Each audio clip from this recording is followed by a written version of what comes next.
The three things that are stopping you from getting reached out to by recruiters is your headline, your titles, and your fluff words.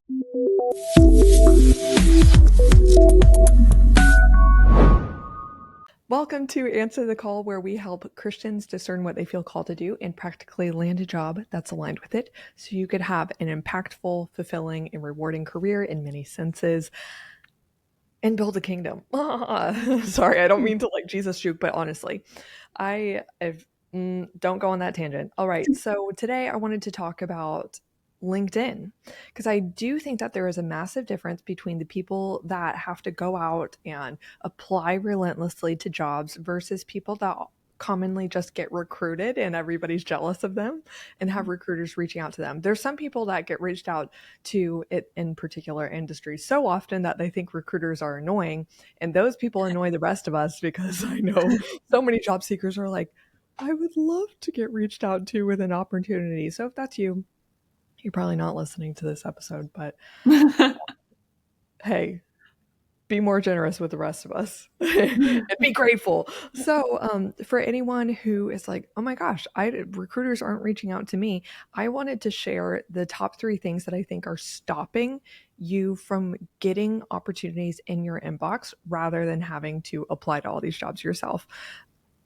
Hey, Audrey, I just wanted to welcome you in. Anything to say about this topic? We've seen these things actually working with people. Yeah. Recently. Yeah, like within the last month, these changes are huge.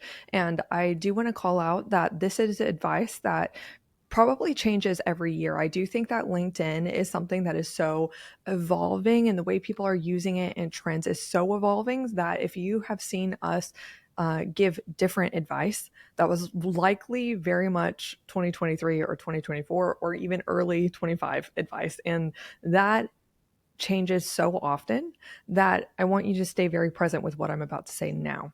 So first off, the 3 things that are stopping you from getting reached out to by recruiters is your headline, your titles, and your fluff words. And then I have some on like 3 honorable mentions as well, because I do think that this can be kind of a complex topic. So I wanted to approach it in a well-rounded way. And then there's also 3 things that I think are not stopping you, that some people think, and I'll just tease one of them. Oh, I'm not getting reached out to by recruiters because I'm not posting on LinkedIn. I actually really don't think everybody needs to be an influencer on there. If you don't have anything to say, that's okay. Don't say anything.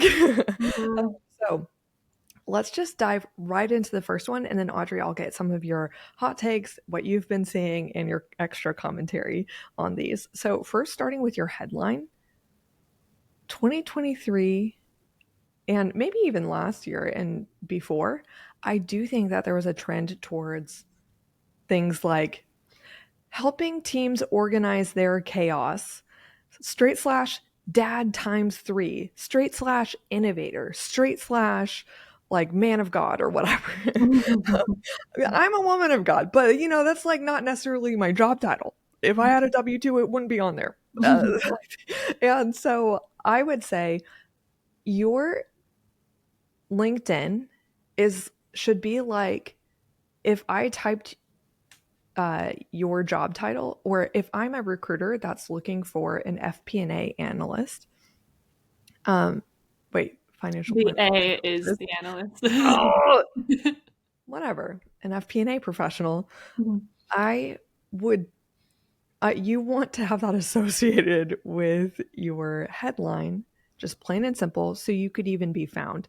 The best way to never be found is to be on the 2nd or 3rd page of search results. True. Or you're not on the search results at all, because let's say, just in the example I gave of, if you have this wordy, fluffy, not a real job title headline, which is your main title next to your profile picture, you cannot be found. No recruiter is going to type in helping teams organize their chaos, dad times 3. A recruiter rather is typing in project manager. Can you just say project manager? And I find that some people try to put their thesis in there also, like innovative, bringing innovative thinking to SaaS sales. I am assuming you are a B2B salesperson trying to push a product on me. I am not assuming that you are trying to be an account manager. So please actually stop being creative. Please stop being creative. This is a 2025 way to stand out. Stop being creative with your LinkedIn headline. Of course, one thing that pushes people to be creative with their LinkedIn headline is that if they do not currently have a job title that aligns with the next job title that they want to have. So there is some nuance here, but you can say, I do think that you could say if you've been, um, you can put your current job title, um, and or you can put aspiring instructional designer, aspiring data analyst, or you can put your current job title like project manager turned data analyst, something like that, if you want your new title incorporated in there. Or you could just have your current job title and have networking be more a part of your job search strategy. Maybe I should just come out and say it. If you do not have the experience to truthfully reflect a headline or job titles that would appeal to a recruiter for your next role, then you're just not going to get reached out to by recruiters. It's not like you're hopeless. That I would rather have you listen to our episodes on how to land a job without applying, or our last one on how to 5x your interviews through our more detailed application process. You should do that. But if you actually are going towards more of a linear career progression, like if you are a data analyst and you want to be a senior data analyst, then I would like keep your headline pretty straight up. So one way that I will allow people to get creative is by saying project manager, like for instance, whatever your job title is, with 7+ years in industry.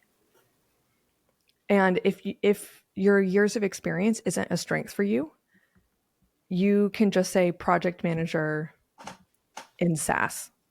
Like if that is actually the industry that you have experience in and you want to continue in that industry, that will set you apart. Because when a recruiter, I think it could really help you to go into ChatGPT or an AI tool and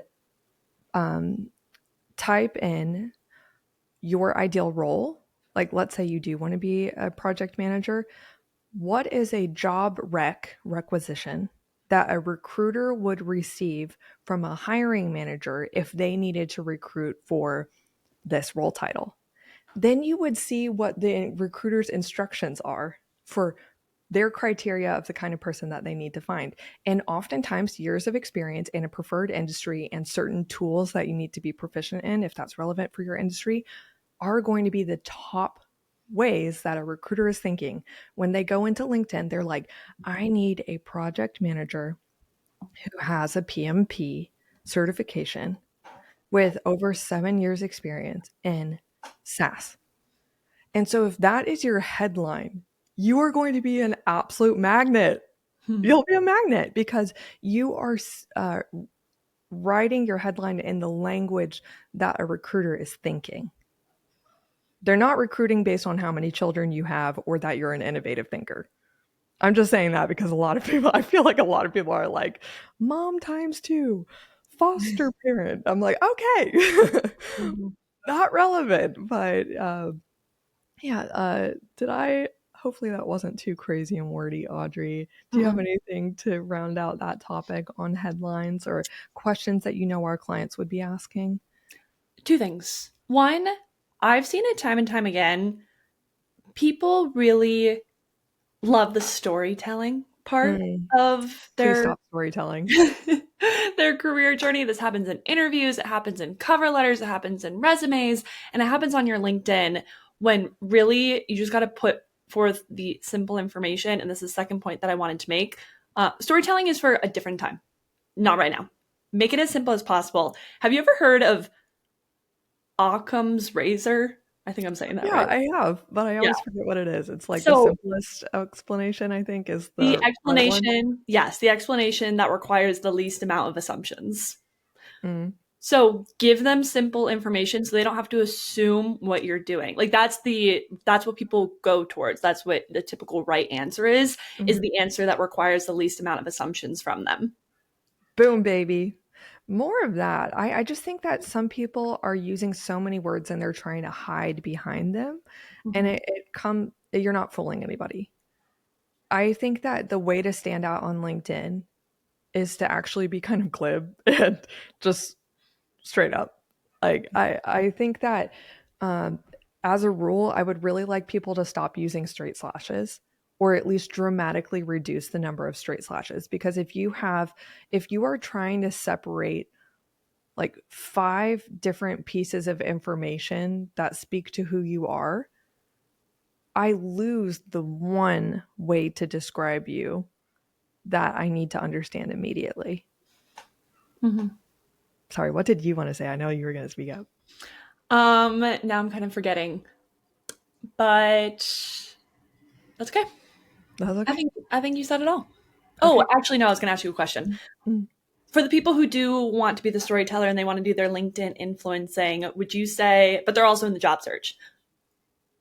In the job search, really just cut that out. Cut out the storytelling. Be straightforward, like we're saying. How about after they land the job? You think they can go back to their fun little title that they have and go on with their lives? Or are you saying no? It's best to always have this kind of title, or I sorry, mean, headline. when you're in the new job, you still wouldn't necessarily after a year or more or a few years, depending on your preferences and situation, want to stop recruiters from collecting in your inbox because whenever it's time for your next job hunt, you will want to have an inbox full of recruiters that even if they reached out to you over a year ago, say, hey, I know that you I hope have had a successful person in this role. If they happen to Mhm. contract you again for a similar position, just wanted to let you know I'm interested. And recruiters in certain industries, like I definitely saw this with, I need to get Kevin on the podcast, my I know husband, you do. because he went through his layoff and job hunt this summer. And I saw just how powerful that strategy was for him. I mean, he, with a lot of companies doing back to office mandates, I do think that it will be more common in particular industries that are growing to have recruiters reach out proactively to candidates in a very specific geographical area with the specific experience that they want. And so when recruiters were looking for a person with audit experience and preparing financial statements, who was a director of finance and accounting in the startup world, they Kevin got like most of his traction actually from recruiters reaching out to him. But, he has the benefit of having a linear career progression. He has never made a career pivot. And I think that context matters. He didn't get all those recruiters reaching out to him through LinkedIn tricks and tactics. He had an incredibly old profile picture that I was desperate for him to change and nothing fancy.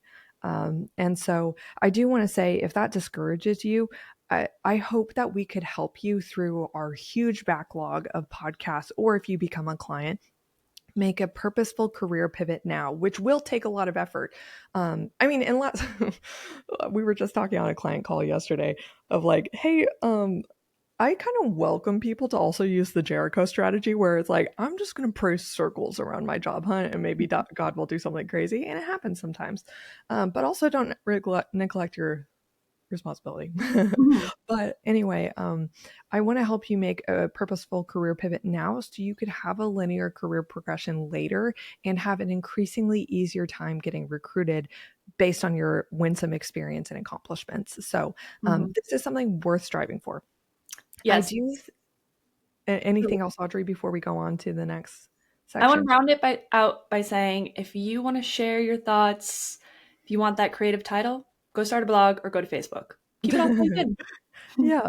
Is that Well, a fair thing to say? Yeah, if you want to go more in depth in your about section about why you're pursuing this Yeah. certain role or excuse me, career change, I think that's fine, but I actually wouldn't start the I'll get to that in a minute, but um I I wouldn't start. I would start your about section with facts. If it starts sounding like a thesis, my brain is like, do not read, nothing to be found here. But if you hook them with some metric backed relevant accomplishments, like here are some of my career highlights, then it could justify them wanting to learn more about how you got there. Also, if you have some interesting experiences, like you started your own company and that stopped, you actually can see this on my LinkedIn. I actually did put a pause on Job Dictionary. And so I said, quite honestly, here was the premise of the startup that I did. Here's why I did it. And also here's why it stopped. I was honest, I ran out of runway and capacity and decided to triple down on my main thing, which was the call to career. And I think that startup stories like that, or things that are curious, like, oh, it looks like they created their own thing and that's really cool. Why did they leave that? Or if you, and I'll get to this now, be good to transition to the second thing that might be stopping recruiters from reaching out to you on LinkedIn is your titles. So now we're in your experience section of your LinkedIn profile where your current and past jobs are. Of course, I was just making a note about some storytelling is allowed in the description of some of your job, uh, I guess, experiences. You could say why you did it, what you accomplished there, and why you left. And especially if that's relevant, if it looks like you were job hopping, I really would, if it's an actual good reason, please do say why you left or moved, because otherwise people will just assume the worst as to why you job hopped. So I do think that it's increasingly popular to include the reason why you left. Or if you were laid off, you could put, if it's appropriate and you're not beholden to your past company, you could say the percentage staff reduction, because that could actually reflect well on you of like, I have a friend that he was a part of a 50% staff reduction. Obviously, his layoff was not personal. Hmm. Obviously. But to go to my main point of why recruiters might not be reaching out to you is actually your not the description in your experience section, but the job titles themselves.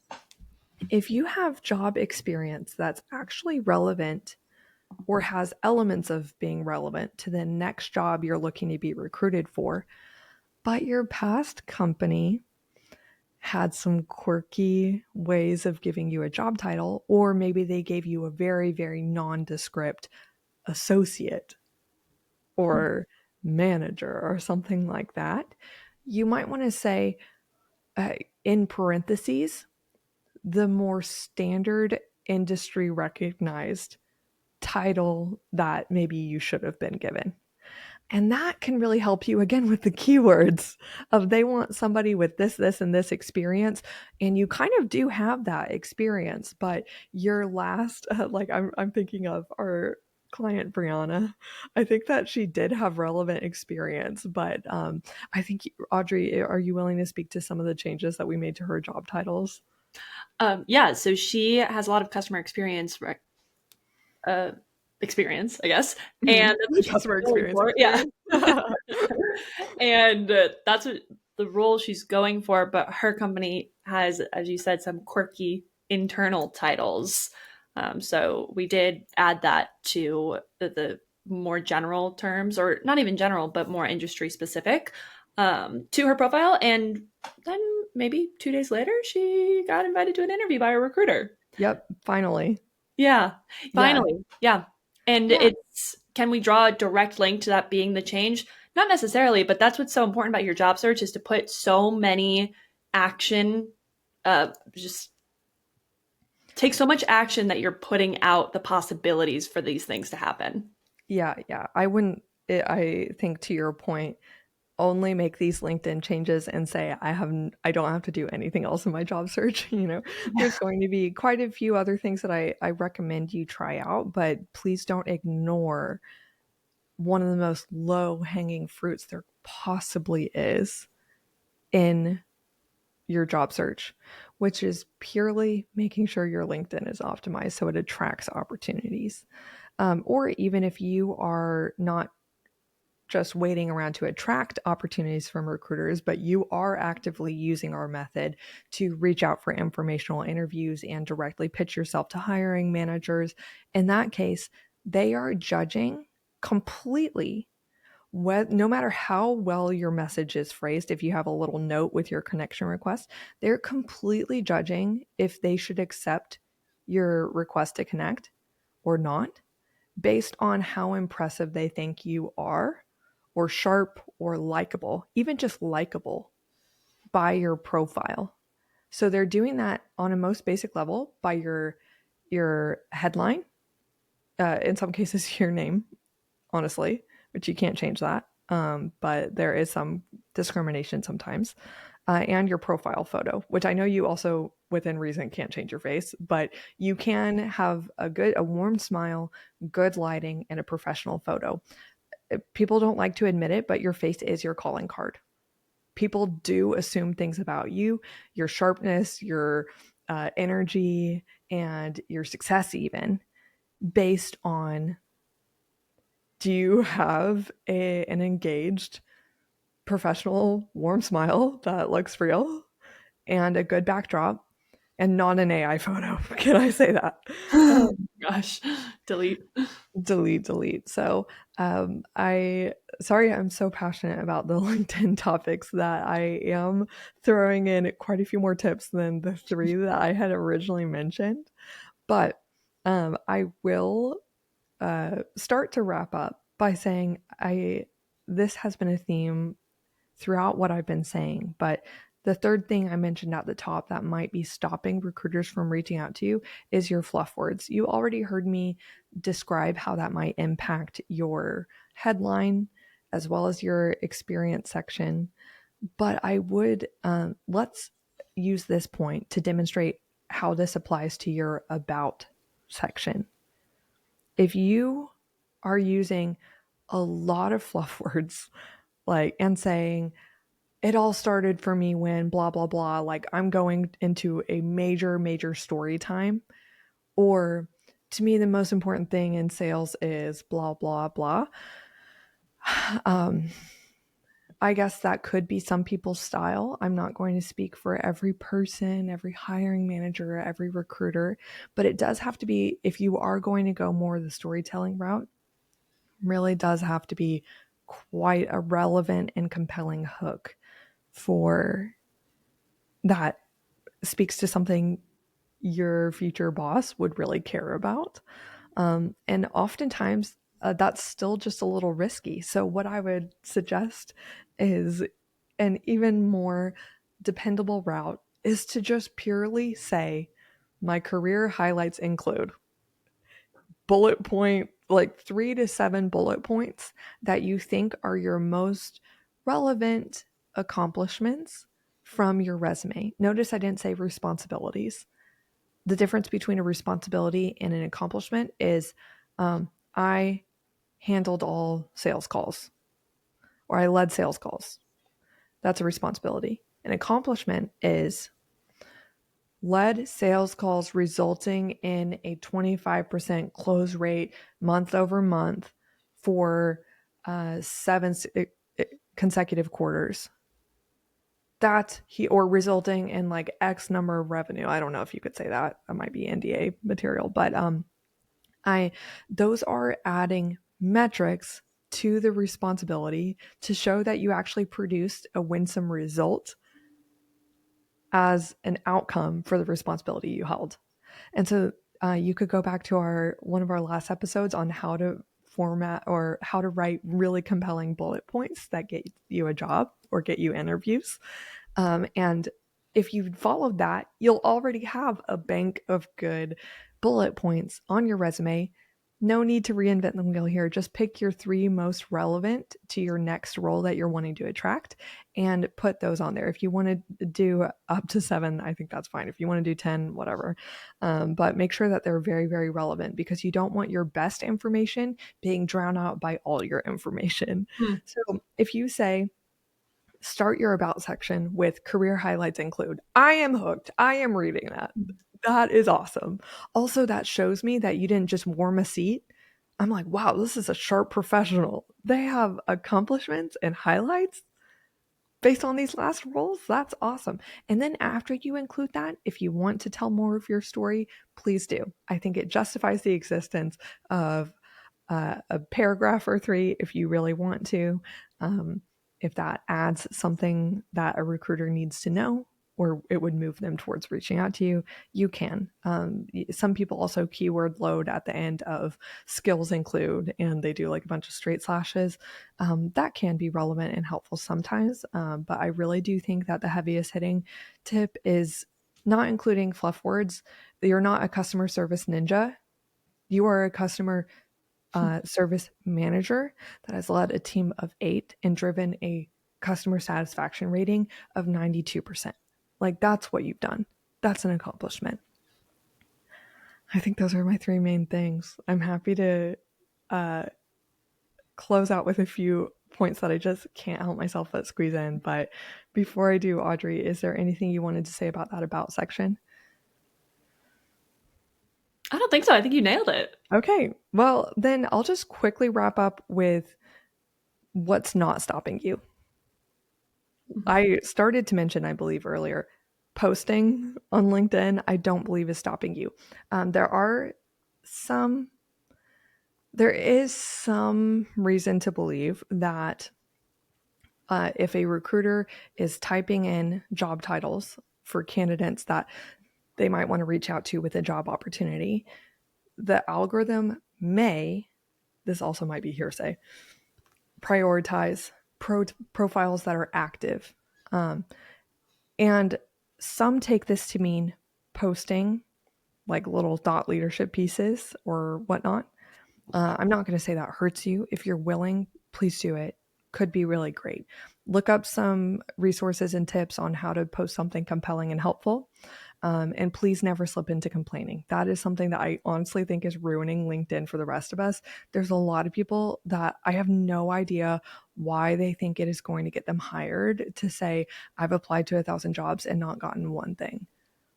Tell that to your church small group, not your professional network. Mm-hmm.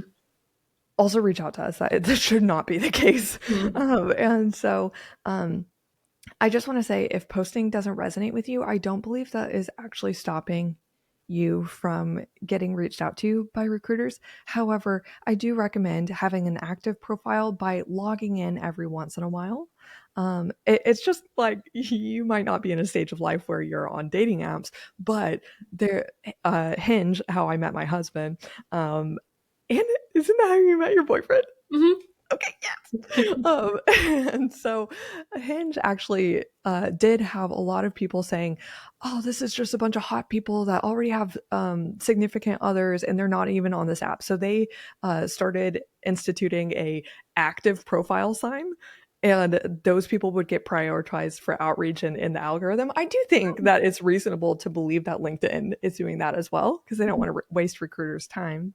Recruiters are probably their biggest business. And so in order to keep your profile active, purely log in every once in a while, touch up your profile every once in a while. You could like and comment on some people's profiles if you want. That just shows that this is a person that actually logs in, and it's worth the recruiter's time to reach out with an in-mail because it might work. Mm-hmm. I don't think it has to be. Requests. Oh, sorry. Send a couple connection requests. Yeah, keep growing your network. It's so helpful. I'm seeing it so much with people these days to have a really expansive second degree network, because secondary connections or people who are secondary connections are more likely to respond to your connection request. So absolutely. All that comes from making it a small world by connecting with a bunch of people.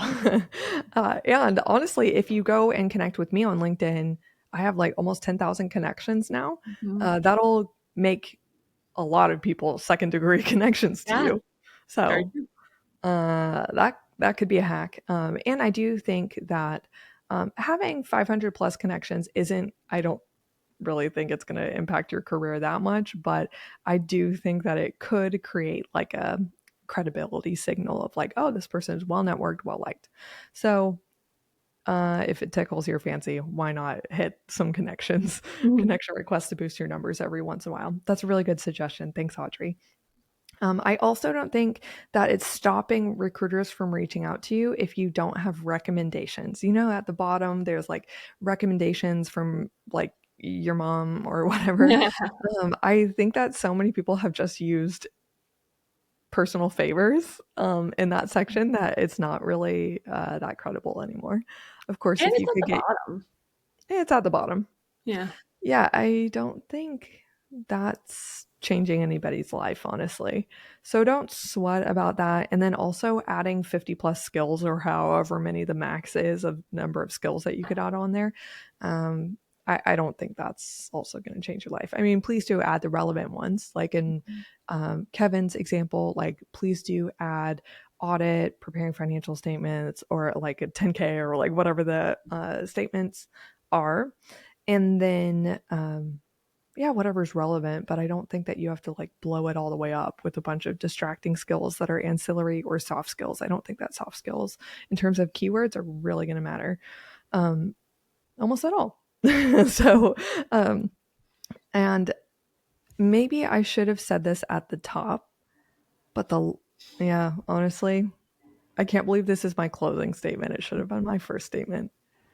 If your visibility settings on your profile are completely locked down to where I can't find you, you don't pop up in search results, or if you do, you have no, it doesn't show your profile picture publicly, it doesn't show your last name, you're basically just initials, and it shows almost no information about your career, why do you even have a LinkedIn profile? Please loosen that up Mm-hmm. and make your profile publicly searchable. Just go into visibility settings and open everything up. I don't, if you're really scared about your information for some reason being out there, then um, I don't know why you would have a LinkedIn at all. But also, like, don't be scared. I also know some, I'm sorry, I'm just going to say it, older people get really, really bothered by LinkedIn because they're like, people are reaching out to me all the time and the notifications are going crazy.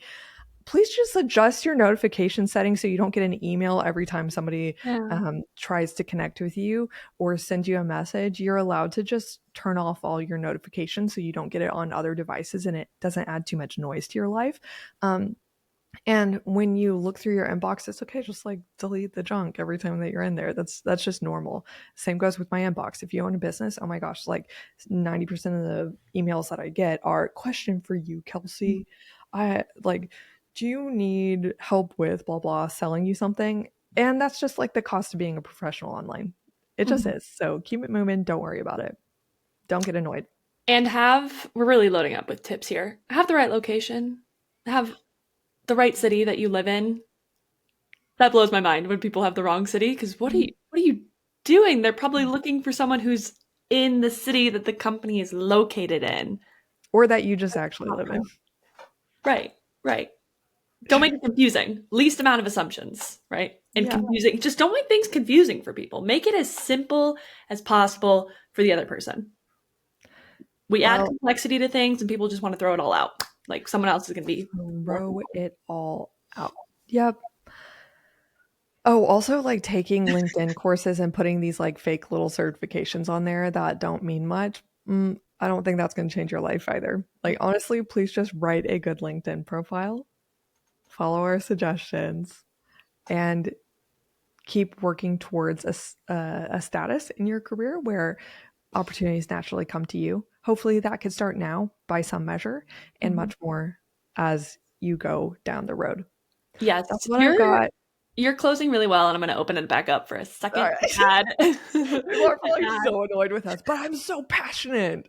I'm Yeah, so passionate about and I do LinkedIn. want to push back or just add more context to the skills thing because I have found I do a lot of searching on LinkedIn for our clients, and I actually get annoyed when I'm looking for the hiring manager, when I'm looking up keywords, because so many people come up because it does pull from the skills. So make sure you have those job description keywords in there. I was looking up continuous improvement yesterday, and every profile at the company was coming up. Not every profile, sorry. A lot of profiles at the company were coming up that were not even related to this team, but so many people have it in their skills section, so they're coming up. You want to be in that list that comes up when people search for those keywords. Wait, so it was annoying you? It was annoying because I'm just trying to find the hiring manager. I'm just trying to sift through, but all these people are coming up when I search continuous improvement. So if that's not something, if you want to be in continuous improvement, is for whatever reason, it's not in your job title, or you can't put it in your headline, and it's not in your title of your job in the skill section, you'll still come up when somebody searches continuous improvement. That is so interesting. Yes. So make sure they're relevant. I agree with you. The soft skills don't really matter in the skills section. Nobody's going to find your profile and offer you a job on the spot because you put Google Drive on there. Oh, no, absolutely not. So those keywords, if you can't fit them in somewhere else in your profile, make sure they're in the skills section. Wow. Sorry to open that back up. Well, no, I appreciate you saying that. That's really interesting. And I would like to thank the listener for hopefully, I pray that this was a blessing to you. Sorry, I get like a little fired up about it.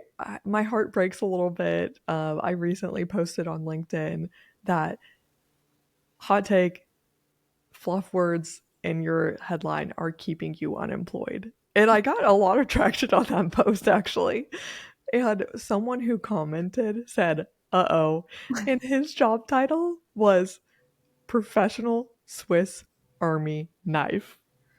And I was like, yeah, literally no one cares or is searching for that or knows what that means. Like, okay, you could do a lot of things. Like, where my mind went was, oh, they work for that company. That's where my mind went when I saw it, because I saw that person, but they didn't. They didn't, no. So it's just confusing. I did actually look back on that post, and the person changed their job title to something normal. And I was like, yay, I made an impact in the world today. I hope that guy gets a job. I hope so. So I just want everybody to have easier and more fruitful job hunts and professional careers. And I hope that this podcast episode moved you 1 inch closer to that, or maybe a lot of inches closer to that, because when we've been making these changes on clients' profiles, they actually did see an uptick in engagement and opportunity, in some cases right away. So I want y'all to receive the same benefit. There's a lot of advice out there, but I feel like common sense is a popular one to miss. So I hope that these help. And if you need a deeper level of support, as well as if you just want us to take over your LinkedIn profile and fix it for you, as well as your LinkedIn, your resume, helping you find the right job title, because you may not be targeting the right job title for your preferences and ideals for a next position, as well as if you want unlimited interview support and salary negotiation support that often can make up the coaching fee just right there. And that's only right up front. There are dividends on this throughout your career as you become more intentional, professional, and skilled at job seeking, because this has been, at least my full-time job for 7.5 years now. So I don't expect you to know all of these things because you're being good at your job. So we are being good at our job to help you just focus on what matters for you. So if we could support you in that deeper way that I described, please reach out to me. Let's hop on a 30-minute free consultation this week at thecalledcareer.com. That's what I've got for you. We'll see you next week. Let's chat soon. Bye. Thanks for listening to today's episode. To get an even more meaningful head start into your calling, head to thecalledcareer.com, where my fellow career coach Audrey and I have created a whole suite of free resources and tools to help you get clear and get a job today. For those who are definitely ready to land a job or start a business in the next 6 to 12 months, we're here to help you biblically and practically discern your calling through coaching, reflection, and deep market research. Identify the job that's aligned with it. Even if you currently have no idea what you want, rebrand your resume and LinkedIn to translate your background to appeal to your future boss. P.S. We take this off your plate and do this for you.